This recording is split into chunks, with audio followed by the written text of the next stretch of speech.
Hi friends, welcome to VividTech. இன்னைக்கு வர latest Android மொபைலில் எல்லாத்துலேயுமே வந்து ஆல்வேஸ் ஆன் டிஸ்பிளே அப்படின்ற ஆப்ஷன் வந்து கண்டிப்பாக கொடுத்துருக்காங்க. அதாவது நம்மளுடைய மொபைலை வந்து நம்ம லாக் பண்ண அப்புறமே வந்து டிஸ்பிளே வந்து ஆனில் இருக்கும். அதாவது இதை வந்து நம்ம கஸ்டமைஸ் பண்ணி நமக்கு தேவையான மாதிரி ஆல்வேஸ் ஆன் டிஸ்பிளேல வந்து என்னென்ன ஷோ பண்ணும் அப்படின்றதையுமே வந்து செட் பண்ணி வச்சுக்க முடியும். ஸோ உங்களுக்கு வந்து ஆல்வேஸ் ஆன் டிஸ்பிளேல வந்து டைம் மட்டும் இருக்கணும்னா டைம், இல்லாட்டி ஏதாவது விட்ஜெட்ஸ் நோட்டிஃபிகேஷன் வர்றது மட்டும் இருக்கணும்னா ஸோ இது உங்களுக்கு தேவைக்கு ஏற்ப வந்து அட்ஜஸ்ட் பண்ணி செட் பண்ணி வைக்கலாம் முடியும். ஸோ இந்த வீடியோவில் வந்து நம்ம ஆண்ட்ராய்ட் மொபைல் இல்லாட்டி சாம்சங் மொபைல்ஸில் வந்து எப்படி ஆல்வேஸ் ஆன் டிஸ்பிளே ஆப்ஷனை வந்து எனேபிள் பண்ணுறது அப்படின்றத தான் பார்க்க போகிறோம். வாங்க வீடியோக்குள்ளே போகலாம். வீடியோ கடைசி வரைக்கும் ஸ்கிப் பண்ணாமல் பாருங்கள். இது தான் நம்ம சேனலுக்கு நீங்கள் ஃபர்ஸ்ட் டைம் வந்துருப்பீங்களா இருந்துச்சுன்னா நான் தான் விக்னேஷ். மறக்காம நம்ம சேனலை சப்ஸ்கிரைப் பண்ணிவிட்டு அப்படியே பார்த்துட்டு பெல் ஐக்கனையும் கிளிக் பண்ணிடுங்க. நீங்கள் உங்கள் ஆண்ட்ராய்ட் மொபைலில் வந்து ஆல்வேஸ் ஆன் டிஸ்பிளே வந்து எனேபிள் பண்ணணும் அப்படின்னா ஃபர்ஸ்ட் ஸ்டெப்பாக நீங்கள் வந்து செட்டிங்ஸ் உள்ள போயிடணும். போயிட்டு அதில் வந்து கீழே ஸ்க்ரோல் பண்ணி வரும்போது லாக் ஸ்க்ரீன் அப்படின்ற ஆப்ஷன் ஒன்று கொடுத்துருப்பாங்க.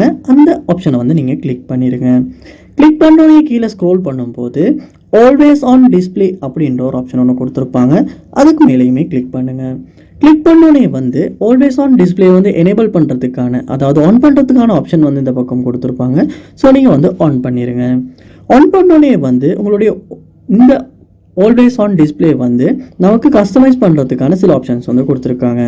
அதாவது உங்கள் ஸ்க்ரீனை வந்து நீங்கள் லாக் பண்ண அப்புறம் டப் பண்ணால் மட்டுமா இந்த ஆல்வேஸ் ஆன் டிஸ்பிளே இருக்கணும் அப்படின்னா உங்களால் வந்து இந்த முதல் ஆப்ஷனை வந்து கொடுத்துக்க முடியும்.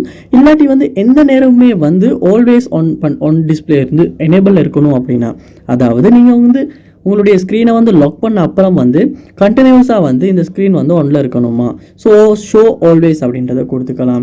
இல்லாட்டி வந்து ஒரு டைம் வந்து ஷெட்யூல் பண்ணி இந்த நேரத்துக்குள்ளே மட்டுமே ஆல்வேஸ் ஆன் டிஸ்பிளே வந்து எனேபிள் இருக்கணும் அப்படின்னுமே உங்களால் செட் பண்ண முடியும். இல்லாட்டி வந்து show for me new notification, அதாவது நோட்டிஃபிகேஷன் வர்றப்போ மட்டும் சரி வந்து இந்த ஆல்வேஸ் ஆன் டிஸ்பிளே வந்து எனேபிள் இருக்கணும் அப்படின்றதையுமே உங்களால் செட் பண்ணிக்கொள்ள முடியும்.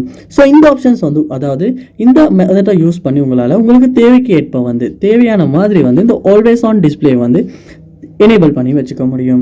ஸோ இப்படித்தான் வந்து நம்ம ஆண்ட்ராய்ட் மொபைலில் வந்து ஆல்வேஸ் ஆன் டிஸ்பிளே வந்து எனேபிள் பண்ணுறது. ஸோ இந்த வீடியோ உங்களுக்கு ரொம்ப யூஸ்ஃபுல்லாக இருந்திருக்கும்னு நினைக்கிறேன். இது போல் நிறைய வீடியோ பார்க்கணுன்னா கண்டிப்பாக நம்ம சேனலை சப்ஸ்கிரைப் பண்ணுங்கள். அப்படியே பார்த்துட்டு பெல் ஐக்கனையும் கிளிக் பண்ணிடுங்க. தேங்க்யூ.